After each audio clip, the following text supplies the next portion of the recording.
किसानवाड़ी सुनने वाले हमारे सभी किसान भाइयों और बहनों को नमस्कार, राम राम। रबी फसलों की कटाई में आप सभी व्यस्त हैं या कटाई हो भी चुकी है। जब फसलें पूरी तरीके से पक जाती है, गेहूं, चना, सरसों, जौ, मटर जैसी प्रमुख रबी फसलें, तो इसके बाद जो है गर्मी का समय शुरू हो जाता है। गर्मी का मौसम खाली बैठने का नहीं बल्कि खेत की मिट्टी को दोबारा ताकत देने का बेहतरीन मौका होता है। इस दौरान तापमान ज्यादा होने से मिट्टी में जैविक प्रक्रियाएं तेजी से होती हैं। रबी फसलों की कटाई के बाद किसान भाई और बहन मिट्टी की उर्वरता बढ़ाने के लिए हरी खाद, ढेंचा, मूंग लगा सकते हैं या गहरी जुताई कर सकते हैं। साथ ही अगले खरीफ सीजन की तैयारी के लिए मिट्टी परीक्षण, उन्नत बीजों की व्यवस्था और कंबाइन हार्वेस्टर से बची पराली का प्रबंधन भी कर सकते हैं। खेत की गहरी जुताई कर सकते हैं। कटाई के बाद खेत की गहरी जुताई करने से मिट्टी में छिपे कीड़े और खरपतवार धूप से नष्ट हो जाते हैं। हरी खाद का प्रयोग कर सकते हैं। धान की रोपाई से पहले मूंग, ढेंचा, सनई, लोबिया बोकर उसे मिट्टी में मिला सकते हैं और इससे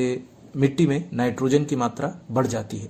मिट्टी की जांच भी करा सकते हैं। आगामी फसल के लिए उर्वरक के सही उपयोग के लिए मिट्टी का सैंपल लेकर कृषि विज्ञान केंद्र से आप जांच करा सकते हैं। साथ ही अगर पानी की सुविधा हो किसान भाई तो मूंग, मक्का या चारे की फसल जैसे ज्वार, बाजरा बोकर भी अतिरिक्त आय कमा सकते हैं। अगर किसान भाई और बहन कुछ तरीकों को अपनाएं तो आने वाले सीजन में अच्छी पैदावार के साथ साथ जो रासायनिक उर्वरक है, फर्टिलाइजर है, इनका भी खर्च कम कर सकते हैं। जैसे गहरी जुताई करने से मिट्टी की प्राकृतिक सफाई होती है। फसल कटने के बाद जो है खेत की गहरी जुताई कर देनी चाहिए। इसके लिए मोल्ड बोर्ड या डिस्क हल सबसे अच्छा रहता है। इसके फायदे ये हैं कि गर्मी में जब अभी तापमान लगभग 40-45 डिग्री तक पहुंच जाएगा तो गहरी जुताई करने से धूप 6 से 8 इंच अंदर तक पहुंचती है और मिट्टी अपने आप साफ हो जाती है। मिट्टी में दबे हुए फफूंद, कीड़ों के अंडे, सूत्रकृमि नष्ट हो जाते हैं। मई जून के महीने में कम से कम 2-3 बार जुताई जरूर करें। पहले गहरी, दूसरी हल्की और तीसरी बुआई से पहले। इसके अलावा जो पराली जो होती है, जो अभी गेहूं की कटाई के बाद या रबी की फसलों की कटाई के बाद जो अवशेष बच जाते हैं फसल के,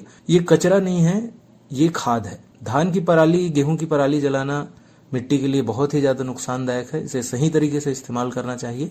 पराली जलाने के नुकसान ये है कि ऊपर की 1 इंच मिट्टी के सारे फायदेमंद जीवाणु जो होते हैं वो मर जाते हैं। 1 एकड़ की पराली जलाने से करीब 12 किलो नाइट्रोजन, 2 किलो फास्फोरस और 25 किलो पोटास जलकर ही नष्ट हो जाता है। मिट्टी की पानी सोखने की क्षमता भी 30 से 40% क्षमता है वो घट जाती है। इसका सही तरीका क्या है कि सुपर सीडर या मोल्ड बोर्ड हल से पराली को खेत में मिला दें। 5 किलो यूरिया प्रति एकड़ के हिसाब से घोल बनाकर छिड़काव करें या गोबर का जो घोल है वो डालें। 45 से 60 दिनों में पराली सड़कर अच्छी खाद बन जाती है। इसके अलावा गर्मी के दिनों में जो है आप हरी खाद भी लगा सकते हैं। प्राकृतिक नाइट्रोजन का खजाना है। गर्मी में हरी खाद वाली फसलें उगाना सबसे सस्ता और असरदार तरीका है। कौन सी फसलें लगानी चाहिए? तो सबसे जो प्रमुख फसल है इसके लिए वो है ढेंचा। इसकी बुआई जो है मार्च अप्रैल में की जाती है। खेत में मिलाने का समय 40-45 दिन बाद 150 से 200 किलो नाइट्रोजन प्रति एकड़ इससे मिल सकती है। इसके अलावा सनई जो होता है, सनई की जो बुआई है ये भी मार्च अप्रैल माह में खेत में मिलाने का समय जो होता है 50 से 55 दिन के बाद और सूखा सहन करने की क्षमता भी है इसकी। ग्वार भी लगाया जा सकता है। इसकी बुआई भी अप्रैल मई में होती है और खेत में मिलाने का समय 45 से 50 दिन के बाद। कम पानी में भी ये अच्छी बढ़त दे सकता है। इसका तरीका ये है कि 20 से 25 किलो बीज जो है प्रति एकड़ डाला जाना है। इसके बाद जो है जब 50% फूल आ जाए तो फसल को मिट्टी में मिला दें, हल्की सिंचाई करें और 15 से 20 दिन बाद मुख्य फसल बोएं। इस तरीके से 200 से 250 किलो यूरिया के बराबर नाइट्रोजन मिल जाती है। इसके अलावा जो है गर्मी के मौसम में जैविक खाद भी तैयार किया जा सकता है। गर्मी में तापमान ज्यादा होने से जैविक खाद जल्दी तैयार हो जाती है। वर्मी कंपोस्ट 10 फीट लंबा, 3 फीट चौड़ा और 2 फीट गहरा गड्ढा बनाएं। वर्मी कंपोस्ट के लिए गोबर और कचरे की परत लगाकर 500 से 1000 केचुए डाले जा सकते हैं। गर्मी में 45 से 60 दिनों में ही खाद तैयार हो जाती है। इसके अलावा नाडिप जो कंपोस्ट होता है इसके लिए 10 फीट लंबा, 6 फीट चौड़ा, जो वर्मी कंपोस्ट में 3 फीट चौड़ा लिया जा रहा था, यहाँ 6 फीट चौड़ा और 3 फीट ऊंचा ढांचा बनाए। गोबर, कचरा, पुआल और मिट्टी की परत लगाए जा सकती है। 3 से 4 महीने में खाद तैयार हो जाती है। इसके फायदे हैं कि 1 टन वर्मी कंपोस्ट में 2.5 से 3% तक नाइट्रोजन हो सकता है। 1.5 से 2% फास्फोरस और 1 से 1.5% पोटास होता है। मिट्टी की पानी सोखने की क्षमता भी 20 से 30% बढ़ जाती है। अब मिट्टी की जांच कैसे कराएं, जिसको मृदा परीक्षण भी कहा जाता है, सॉइल टेस्ट कहा जाता है। मिट्टी की जांच करने के लिए गर्मी का समय जो है बहुत ही सही होता है, उपयुक्त होता है। कैसे जांच कराएं, तो इसका जो तरीका है कि खेत के अलग अलग कोनों से 6 से 8 इंच गहराई से मिट्टी के नमूने लें। पास के कृषि विज्ञान केंद्र या मृदा परीक्षण प्रयोगशाला जो लैब है सॉइल टेस्ट करने की, वहां जांच करा सकते हैं। इसमें जो मुख्य पोषक तत्व होता है नाइट्रोजन, फास्फोरस, पोटास, सूक्ष्म पोषक तत्व हैं जिंक, आयरन, मैंगनीज, और जो इसका भौतिक गुण है पीएच मान, कार्बन जो है, ये सब इसमें जांचे जाते हैं। इसका फायदा ये है कि 20 से 30% उर्वरक यानी फर्टिलाइजर की बचत हो सकती है, जिससे हमारे आय में जो है बढ़ोतरी हो जाएगी, क्योंकि बचत करेंगे तो खर्च भी कम होगा, तो आय में भी वृद्धि हो सकती है, और साथ ही साथ 10 से 15% पैदावार भी बढ़ जाती है। इसके अलावा जिन किसान भाइयों और बहनों के पास तालाब है, तो इसकी सफाई भी करने का बहुत ही सही समय है। गर्मी में खेत के पास के तालाबों की गाद निकालकर खेतों में फैला दें।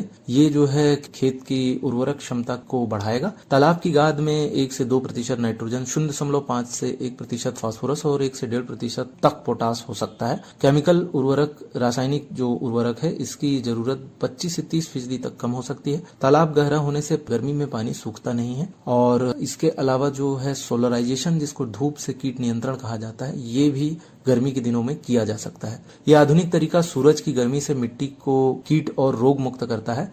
इसका तरीका यह है कि खेत की जुताई करके सिंचाई कर दें, फिर पारदर्शी पॉलीथीन से खेत को ढककर जो किनारे हैं उनको मिट्टी से दबा दें। 4 से 6 हफ्तों के लिए ऐसे ही छोड़ दें। पॉलीथीन के अंदर मिट्टी का तापमान 50 से 60 डिग्री तक पहुंच जाएगा और हानिकारक सूत्रकृमि, फफूंद, कीड़ों के अंडे और खरपतवार के बीज नष्ट हो जाते हैं। ये कहाँ के लिए फायदेमंद है? ये नर्सरी, सब्जियों, फूलों और मसालों की खेती करने के लिए तरीका बहुत फायदेमंद है। इसके अलावा जो है गर्मी के समय में खेत की मेड़ों और नालियों की मरम्मत भी की जा सकती है। गर्मी के समय खेत की मेड़ों और पानी की जो नालियां हैं, इनको ठीक करने के लिए सबसे सही समय है। टूटी फूटी मेड़ों को ठीक करके मजबूत बनाएं। सिंचाई वाली नालियों को साफ करके उसमें जमी गाद निकालें। मेड़ों पर बबूल और सहजन यानी मुनगा जैसे उपयोगी पेड़ आप लगा सकते हैं, और भी कई पेड़ लगा सकते हैं मेड़ों पर। तो गर्मी के महीनों में की गई ये छोटी छोटी जो कोशिशें होती है, वो आने वाले पूरे साल की खेती को मजबूत बनाती है। किसान भाई और बहनों, गहरी जुताई, पराली प्रबंधन, हरी खाद, जैविक खाद, मिट्टी की जांच, तालाब की सफाई, सोलराइजेशन,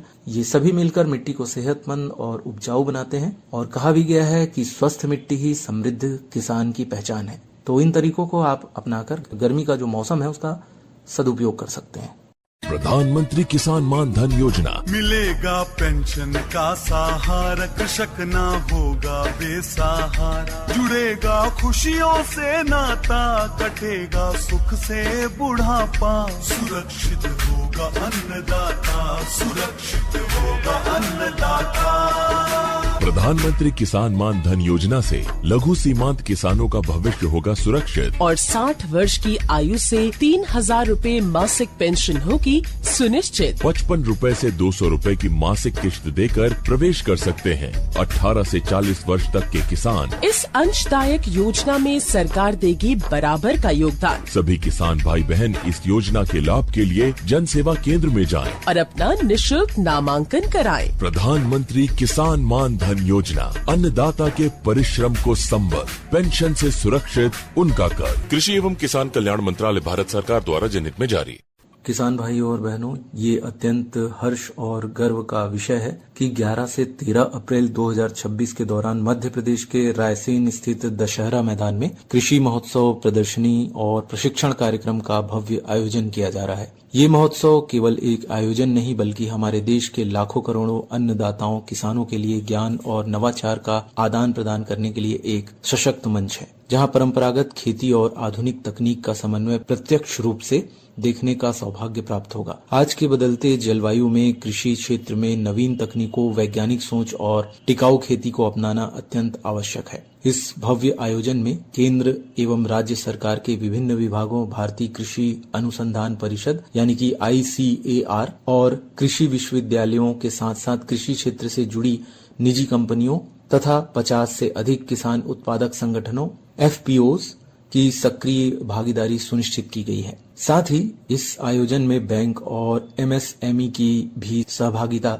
सुनिश्चित की गई है। इस भव्य कृषि महोत्सव के दौरान किसान भाई बहन लाइव डेमोन्स्ट्रेशन के माध्यम से नई तकनीकों को समझ सकेंगे, मॉडल प्रदर्शन के जरिए आधुनिक खेती के सफल उदाहरण देख सकेंगे तथा प्रशिक्षण सत्रों और सेमिनार में भाग लेकर अपना ज्ञानवर्धन कर सकेंगे। इस प्रदर्शनी में विशेष रूप से प्राकृतिक और जैविक खेती, सूक्ष्म सिंचाई प्रणाली यानी कि माइक्रो इरिगेशन सिस्टम, उन्नत बीज तकनीक, फसल संरक्षण, कृषि यंत्रीकरण जैसे महत्वपूर्ण विषयों पर किसानों को जानकारी प्राप्त होगी। इसके साथ ही बागवानी, पशुपालन, डेयरी और मत्स्य पालन के क्षेत्र में आधुनिक मॉडल और तकनीकों का प्रदर्शन किया जाएगा, जिससे किसानों की आय में वृद्धि हो सकेगी। प्रशिक्षण और सेमिनार के माध्यम से किसानों को उनके सशक्तिकरण के लिए चलाई जा रही कल्याणकारी योजनाओं की जानकारी मिलेगी। इन योजनाओं में पीएम किसान, पीएम फसल बीमा योजना, बागवानी मिशन, केसीसी के साथ ही डिजिटल कृषि मिशन के अंतर्गत किसानों को एआई आधारित भारत विस्तार से संबंधित जानकारी और ऐप के उपयोग से संबंधी जानकारी प्राप्त करने के सुअवसर प्राप्त होंगे।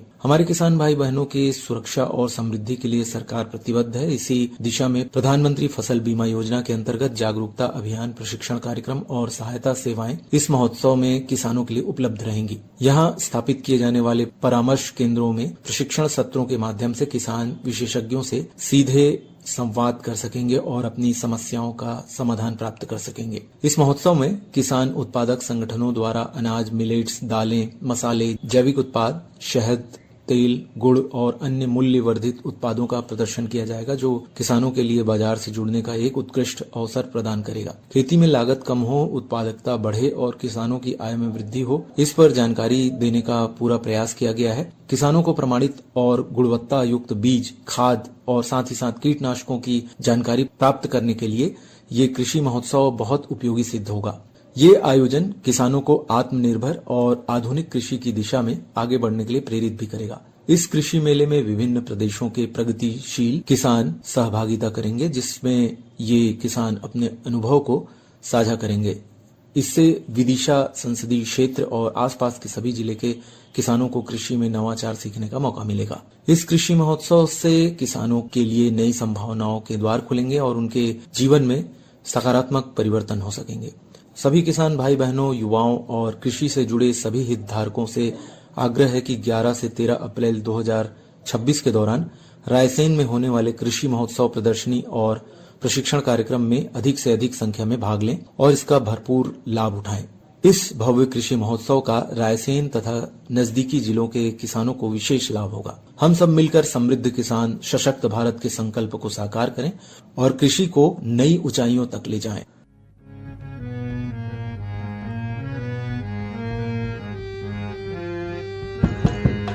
मन भजले सीताराम, मैं उमरिया रह गई थोड़ी। मन भजले सीताराम, मैं उमरिया रह गई थोड़ी। उमरिया रह गई थोड़ी, उमरिया रह गई थोड़ी। उमरिया रह गई थोड़ी, उमरिया रह गई थोड़ी। रह गई थोड़ी, उमरिया रह गई थोड़ी। उमरिया रह गई थोड़ी, उमरिया रह गई थोड़ी। मन भजले सीताराम, मैं उमरिया रह गई थोड़ी। मन भजले सीताराम, मैं उमरिया रह गई थोड़ी।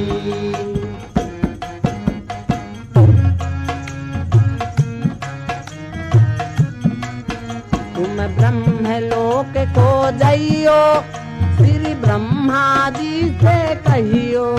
तुम ब्रह्मलोक को जइयो, श्री ब्रह्मा जी से कहियो। तुम ब्रह्मलोक को जइयो, श्री ब्रह्मा जी से कहियो। तुम ब्रह्मलोक को जइयो, श्री ब्रह्मा जी से कहियो। बुलवा लो अपने धाम, में उमरिया रह गई थोड़ी। मन भजले सीताराम, मैं उमरिया रह गई थोड़ी। बुलवा लो अपने धाम, में उमरिया रह गई थोड़ी। बुलवा लो अपने धाम, में उमरिया रह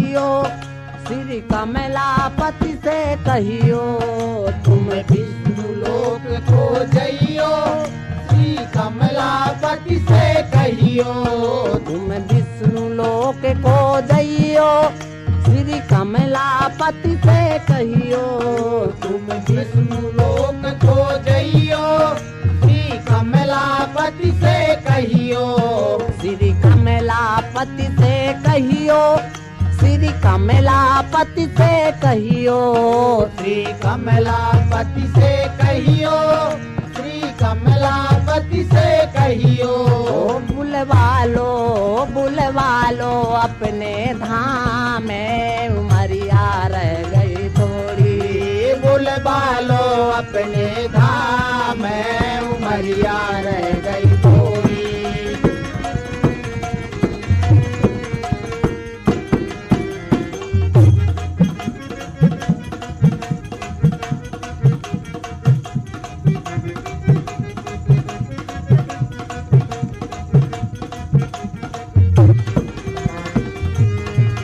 मन बदले सीताराम में, उमरिया रह गई थोड़ी, मन बदले सीताराम में, उमरिया रह गई थोड़ी।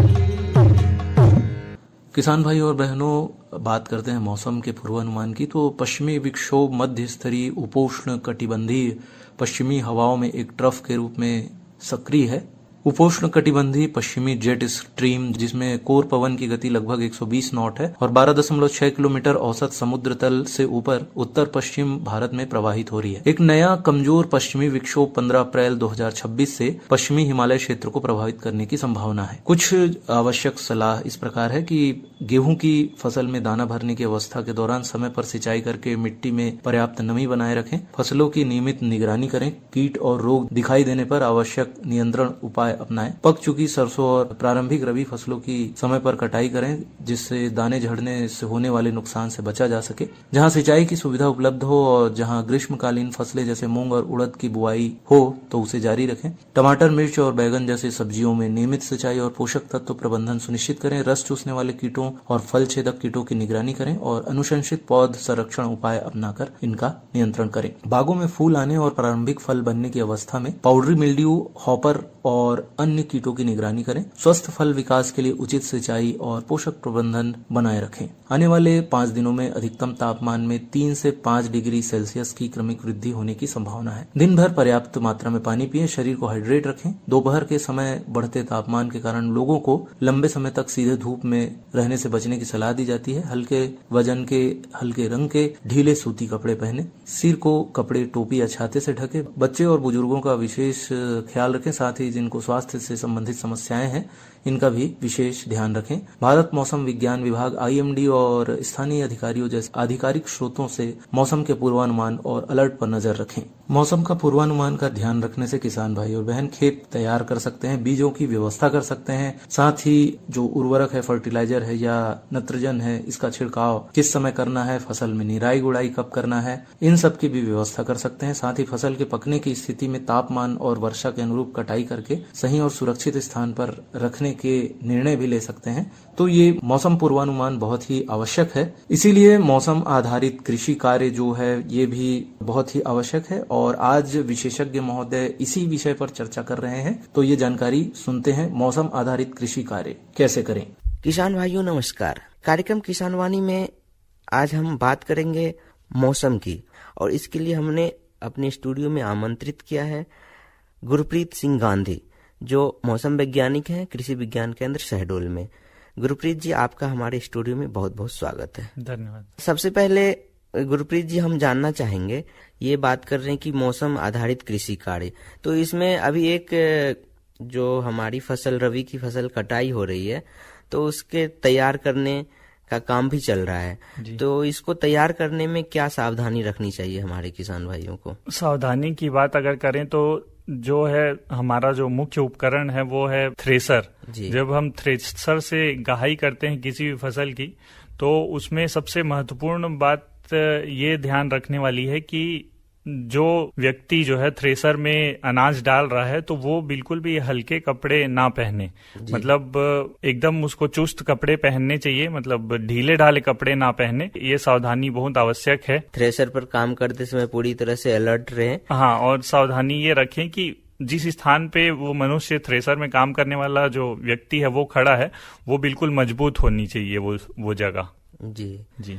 तो थ्रेसरिंग करते समय अच्छे से ध्यान रखें हमारे किसान भाई, और कोई नुकसान ना हो इसका पूरी तरह से ख्याल रखें। जी, ये तो बात हो गई थ्रेसरिंग की। अब हम जानना चाहेंगे कि मौसम आधारित कार्य में दूसरी फसलों में क्या क्या करने की आवश्यकता है। दूसरी फसलों में जैसा कि हम बात करें अगर सब्जियों की जी, तो अभी का वर्तमान मौसम है तो उसमें थ्रिप्स और सफेद मक्खी का प्रकोप जो है वो अधिक बढ़ जाता है इस मौसम में। तो उसके लिए जो है आप निरंतर फसलों की निगरानी करते रहें, और अगर आर्थिक क्षति स्तर से ऊपर अगर कीट का प्रकोप चला गया है तो इमिडाक्लोप्रिड 17.8 मतलब 17.8 SL 10 लीटर पानी में जो है 2 ml का घोल बनाकर आप छिड़काव कर सकते हैं। तो सफेद मक्खी का नियंत्रण इससे हो सकता है। जी। तो ये किन किन फसलों में सफेद मक्खी का प्रकोप हो सकता है? देखिए, सोलेनेसी कुल के जो भी मतलब फसलें होती है, जैसे टमाटर। हाँ, टमाटर हो गया, आपका बैगन हो गया जी, तो इन फसलों में जो है ये सफेद मक्खी का प्रकोप जो है अधिक होता है। तो सफेद मक्खी से काफी नुकसान होने की संभावना रहती है यदि बड़े पैमाने पर लग रहे हो तो। जी, बिल्कुल, बहुत हानि पहुंचाता है वो। जी, तो इसके नियंत्रण की आवश्यकता है हमारे किसान भाइयों को। एक बार आप पुनः नाम बताएं जो आपने दवाई बताई। जी, मैं एक और मतलब दवाई का नाम बता देता हूँ, थायोमेथाक्साम। जी, 25% जो है WG जी, 4 ग्राम 10 लीटर पानी में आप इसका घोल बनाकर अच्छे से छिड़काव करें, और जरूरत पड़ने पर 15 से 20 दिन के बाद फिर से एक बार छिड़काव इसका कीजिए। तो इससे सफेद मक्खी कीट का नियंत्रण हो सकता है। बिल्कुल। इस समय जो है सो पौधों में और किन किन रोगों की संभावना रहती है? जैसे हम बात करें भिंडी की फसल की, तो उसमें जो है रस चूसक कीट के प्रबंधन की हमको आवश्यकता पड़ती है, क्योंकि मौसम में बदलाव हो गया है तो इसलिए संभावना और बढ़ जाती है कीटों के प्रकोप की। तो उसके लिए जो है इमिडाक्लोप्रिड 17.8 SL 10 लीटर पानी में 2 ग्राम का घोल बनाकर 2 ग्राम प्रति लीटर का घोल बनाकर उसमें हम छिड़काव कर सकते हैं, जिससे जो है रस चूसक कीट जो है उनमें नियंत्रण हो सकता है। जी, तो ये भिंडी में कीट नियंत्रण की बात थी।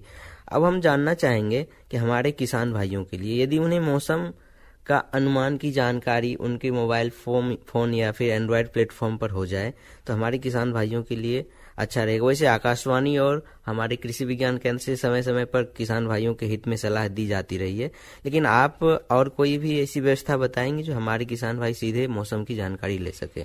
बिल्कुल, भारत सरकार का जो अर्थ साइंस डिपार्टमेंट है, मतलब पृथ्वी विज्ञान मंत्रालय, तो उसके द्वारा एक दामिनी ऐप, मोबाइल ऐप जो एंड्रॉयड फोन जिनके पास है, तो वो दामिनी एक ऐप है जिससे जो वज्रपात होता है, जैसे आकाशीय बिजली का जो एक मतलब गिरने की संभावना होती है, जिससे हमारे देश में हर साल जो है 2500 से 3000 मनुष्यों की व्यक्तियों की मौत हो जाती है, तो वो आकाशीय बिजली के कारण होती है। तो ये जो दामिनी ऐप है वो उससे जो है जिस स्थान पर बिजली गिरने की संभावना है तो लगभग आपको 40 मिनट पहले आपको ये जानकारी दे देगी कि इस स्थान पर जो है बिजली गिरने वाली है। तो आप जो है खुद भी सुरक्षित हो जाइए, और अगर पशुपालक कोई किसान भाई हैं तो वो अपने पशुओं को जो है कुछ दिनों के लिए बाहर मत ले जाएं, तो मतलब उस स्थान पर ना ले जाएं जहां पर बिजली गिरने की संभावना है, तो उससे एक बहुत बड़ी बचाव हमारे लिए हो सकता है। और इसके साथ ही साथ एक मोबाइल ऐप है मेघदूत। भारत सरकार का जो मौसम विज्ञान विभाग है, तो उसके द्वारा एक ऐप निकला है एंड्रॉयड फोन के लिए, वो मेघदूत है। तो उसमें 5 दिन का पूर्वानुमान हम जान सकते हैं। तो वो मेघदूत ऐप है जिसमें आपका वर्षा कितनी होनी है अगले आने वाले 5 दिनों में, तापमान कितना रहेगा, आर्द्रता की क्या मतलब स्थिति रहेगी, और इसके साथ साथ कौन सी दिशा से हवा चलने वाली है। और एक चीज ये है कि ओक्टा, जिसको क्लाउड कवर बोलते हैं, मतलब बादल छाए रहेंगे कि बादल साफ रहेंगे। तो ये जो है कुछ 6 या 7 बिंदुओं पर जानकारी जो है इसमें मेघदूत ऐप के माध्यम से किसान भाइयों को मिल सकती है। तो उसके लिए आपको प्ले स्टोर में जाके मेघदूत टाइप करना होगा और उसके बाद अपना नाम और अपने जिले का नाम, अपने राज्य का नाम डाल के आप उसमें लॉगिन कर सकते हैं। उसके बाद जो है आपको कृषि विज्ञान केंद्र के द्वारा जो जानकारी दी जाती है 5 दिन के मौसम पूर्वानुमान की, जिसमें पूर्वानुमान के साथ साथ फसलों की और पशुपालन के लिए भी जानकारी रहती है, तो वो आपके मोबाइल में ही उपलब्ध हो जाएगी। जी, तो ये दोनों ही ऐप काफ़ी अच्छी जानकारी के लिए उपयुक्त हो सकता है हमारे किसान भाइयों के लिए। अभी जैसे कटाई का टाइम है, तो मौसम का यदि पहले से जानकारी हुई तो उसी हिसाब से कटाई या फिर थ्रेशरिंग का काम करेंगे। जी बिल्कुल। तो ये बहुत अच्छी जानकारी थी। हाँ, हम और भी कुछ जानना चाहेंगे कि मौसम आधारित कृषि कार्य क्या हो सकते हैं जो हमारे किसान भाइयों के हित में हो। जी जी, जैसा कि अभी का जो मौसम चल रहा है, तो आप सभी किसान भाई जानते हैं कि आम का बौर जो है बहुत अच्छी स्थिति में अभी दिख रहा है। लेकिन अगर किसी जगह पे या किसी किसान भाई को ऐसा लग रहा है कि मतलब बौर जो है गिर रहे हैं, तो उसके लिए आप 20 मतलब 20 ppm जो है NaA नेफ्थेलिक एसिटिक एसिड का आप छिड़काव कर सकते हैं, जिससे जो है बौर झड़ने का जो आपकी समस्या है उससे बहुत आपको निजात मिल सकता है। कितनी मात्रा इसकी होनी चाहिए? जैसे 20 ppm। 20 ppm कितने लीटर पानी में घोलना होगा? ये आप जैसे आपके पास जितने पेड़ हैं जी, तो आप उस हिसाब से जो है जिसमें पूरा कवर हो सके, जैसे कि किसी के पास छोटा पेड़ है तो वो 15 लीटर के स्प्रेयर से ही छींच सकता है। जैसे ज्यादा बड़ा है तो आप फिर उसके लिए जो प्रेशर वाला स्प्रेयर आता है तो उससे आप 200 लीटर से भी एक साथ छिड़काव कर सकते हैं। जी, तो जितनी आवश्यकता है एक पेड़ में पानी की, उसमें 20 ppm मिला करके उसका छिड़काव कर सकते हैं। तो इससे बौर गिरने की संभावना जो है वो कम हो सकती है या फिर रुक जाएगी। जी। इसके अतिरिक्त हम पशुओं में भी जानना चाहेंगे कि मौसम से संबंधित ऐसी क्या सावधानी रखनी चाहिए, क्योंकि अचानक से ठंडी से मौसम परिवर्तन होकर के गर्मी की ओर जा रही है और रात में ठंड हो रही है और दिन में गर्मी। तो पशुपालकों को क्या सावधानी रखनी चाहिए? कोशिश ये कीजिए कि पशुओं को चारा जो है आप पशु शेड में ही मतलब पशुशाला में ही आप उसको दे सके, क्योंकि तापमान जो है लगातार तेजी से बढ़ रहा है, तो जिससे जो दुधारू पशु हैं तो वो भी उसमें भी मतलब दूध देने की जो क्षमता है उसमें कमी आ जाती है ज्यादा तेज गर्मी में अगर हम उनको चराई कराएं तो इसके लिए ये है कि आप चारा जो है आप वहीं उनको प्रोवाइड करा सकें। जी, तो ये पशुपालकों के लिए सलाह थी। आप हमारे स्टूडियो में आए गुरप्रीत जी और इतनी अच्छी जानकारी दिए हमारे किसान भाइयों के लिए, इसके लिए आपका बहुत बहुत धन्यवाद। किसान भाइयों और बहनों, किसानवाड़ी कार्यक्रम आज यहीं तक। जय जवान, जय किसान, जय विज्ञान, जय अनुसंधान। आप सबको नमस्कार और राम राम।